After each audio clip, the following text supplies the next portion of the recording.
আগামী 6 মাসের মধ্যে অর্থাৎ ডিসেম্বর 31-এর মধ্যে 61টা ব্যাংকের সাথে পাইলটিংটা শেষ হয়ে যাবে এবং 1 তারিখ থেকে 2026-এর জানুয়ারির 1 তারিখ থেকে এই রিস্ক বেসড সুপারভিশনটা শুরু হয়ে যাবে আমাদের ব্যাংকিং খাতে।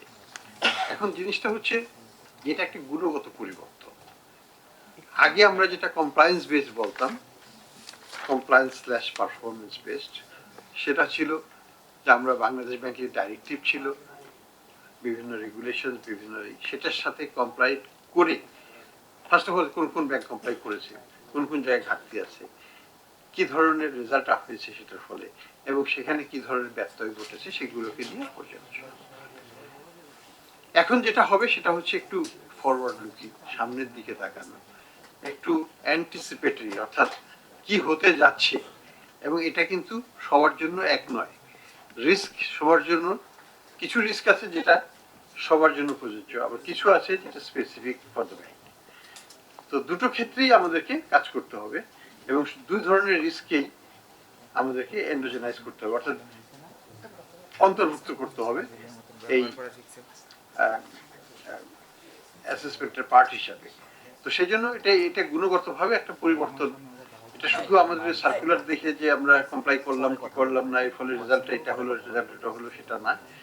এটাকে চিন্তা করতে হবে যে এই ধরনের রিস্ক যেহেতু এই ব্যাংকের মধ্যে বেশি আছে বা প্রিভ্যালেন্ট, সেটার ক্ষেত্রে তাদের কাস্টমার বেস ইজ দিস, এক এক ধরনের কাস্টমার বেস এক এক ধরনের রিস্ক ক্রিয়েট করে, এক এক ধরনের প্রোডাক্ট এক এক ধরনের রিস্ক ক্রিয়েট করে, এবং সেগুলো কিন্তু ডিপেন্ডিং অন কোন ব্যাংক কোন ধরনের প্রোডাক্ট বেশি ব্যবহার করছে।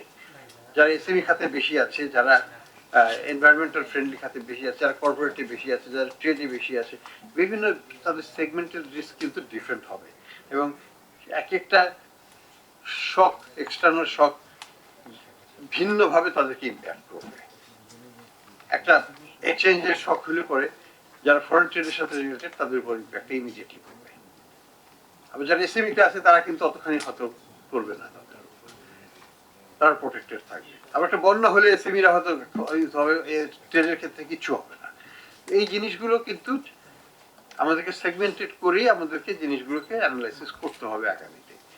তো এবং এটা ব্যাংক টু ব্যাংক তাদের নেচার অফ বিজনেস, তাদের ক্লায়েন্টেল, তাদের লোনের ডাইরেকশন, ডাইমেনশন ইত্যাদি সব কিছুকে বিবেচনায় নিয়ে রিস্কটাকে অ্যাসেস করতে হবে। তো এই পরিবর্তনটা আনার জন্য আমরা চেষ্টা করছি যে ডিসেম্বরের মধ্যেই 61টা ব্যাংকই প্রস্তুত হয়ে যাবে। 61টা ব্যাংকই তাদের ডেটা রিপোর্ট করবে বাংলাদেশ ব্যাংকে একটা সার্টেন ফরম্যাটে, যে ফরম্যাটটা আমরা তৈরি করতে যাচ্ছি সেখানে কি কি ধরনের ডেটা লাগবে সেটা আমরা স্ট্যান্ডার্ডাইজ করে দেব, এবং প্রত্যেকটা ব্যাংকই এটা অটোমেটেড রিপোর্টিং মেকানিজমে আমাদের কাছে দিতে পারবে, এটাই আমাদের প্রত্যাশা। যারা পারবেন না তাদের কাছ থেকে আমরা আশা করব যে 6 মাসের মধ্যে যেন তারা সেই অবস্থায় নিয়ে যায় যাতে সেটা পারেন তারা করতে। তা আমরা এটা একটা আমাদের সার্বিক যেসব কার্যক্রম তার একটা অংশ, একটা বড় অংশ। এখানে কিন্তু কয়েকশো আমাদের যারা ইন্সপেকশন সুপারভিশনের সাথে জড়িত তার কয়েকশো staff, senior, junior, mid level সবাই কিন্তু এখানে থাকবেন এটার সাথে। এবং আমাদের পুরো যে সুপারভিশন ওয়ার্ক ফ্রেমওয়ার্ক সেটাকে আমরা পুরো বাংলাদেশের ব্যাংকের ভিতরে আমরা রিস্ট্রাকচার করে ফেলছি। আমরা এখন আপাতত 12টা ভাগে ভাগ করে ফেলা হচ্ছে, যেটা 12টা ভাগে আবার 61টা ব্যাংকে এই 12টা ভাগে আমরা ভাগ করে দেব, এবং এক একটা গ্রুপ অফ ব্যাংকের উপর তাদের নজরদারিটা রাখবে। এটাই হচ্ছে আমাদের এখনকার পরিকল্পনা। এবং এটাকে যেটাকে আমরা বলবো যে 360 ডিগ্রি সুপারভিশন, অর্থাৎ সবকিছুই এই গ্রুপগুলোই করবে। এখন off site, on site, this site এগুলো হবে না, সবগুলোকে একসাথে করেই 360 ডিগ্রি সুপারভিশন হবে। পুরো জিনিসটা যেন এই গ্রুপের কাছেই থাকে, এবং গ্রুপের মেম্বার যারা থাকবেন তারা সেটাকে অ্যানালাইসিস করে একটা কম্প্রিহেন্সিভ রিস্ক অ্যাসেসমেন্ট তৈরি করবেন, যেটা আমরা ব্যবহার করবো পলিসি মেকিংয়ে। আমাদের যে এনগেজমেন্ট উইথ দ্য কমার্শিয়াল ব্যাংকগুলো যেটা হবে সেটাকে ওইটার ভিত্তিতে হবে। তো এই শিফট একটা বড় রকমের পরিবর্তন আমরা আশা করব, যেটা আমরা করতে পারবো খুব শৃঙ্খলতার সাথেই, এবং জানুয়ারি মাস থেকে কার্যক্রমটা শুরু হয়ে যাবে। এটার সাথে আপনাদেরকে একটু বলে রাখি যে এটার সাথে আমরা আবার IFRS 9 কে বাস্তবায়ন করতে যাচ্ছি।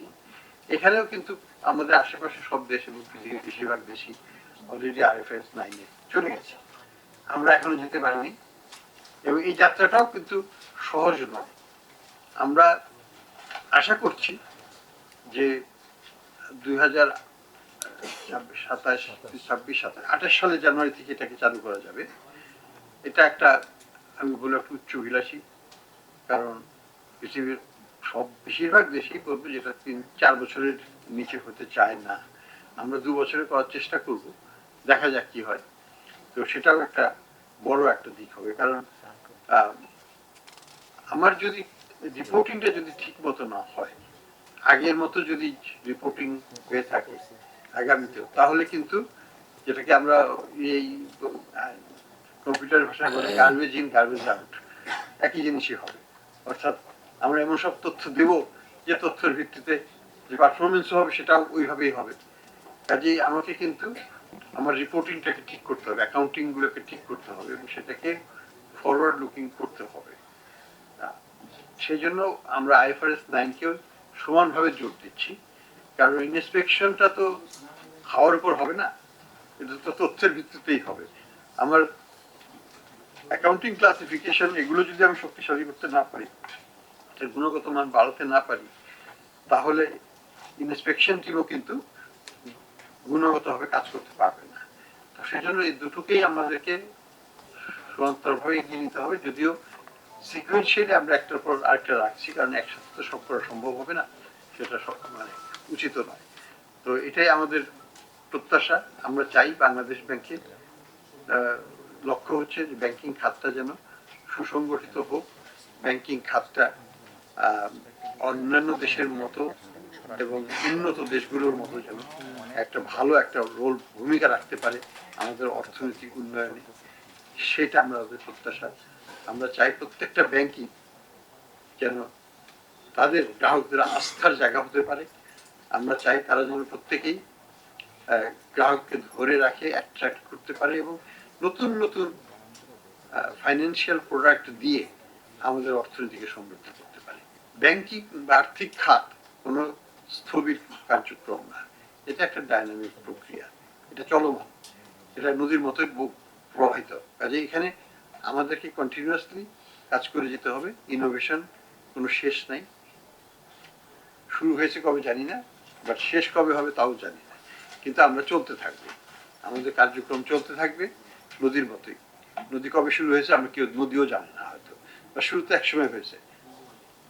তো আমাদের চলতে থাকবে, এই রিফর্মের কোনো শেষ হবে না, একটা রিফর্ম যাবে আরেকটা আসবে, এবং যেটাকে আমরা বলি রিস্কের কোনো শেষ নেই। কোথা থেকে কোন ধরনের ঝুঁকি উৎপত্তি হবে সেটা কেউ বলতে পারবে না, কারো পক্ষে বলা সম্ভব নয়, কিন্তু হবে, নতুন নতুন ঝুঁকি আসবে।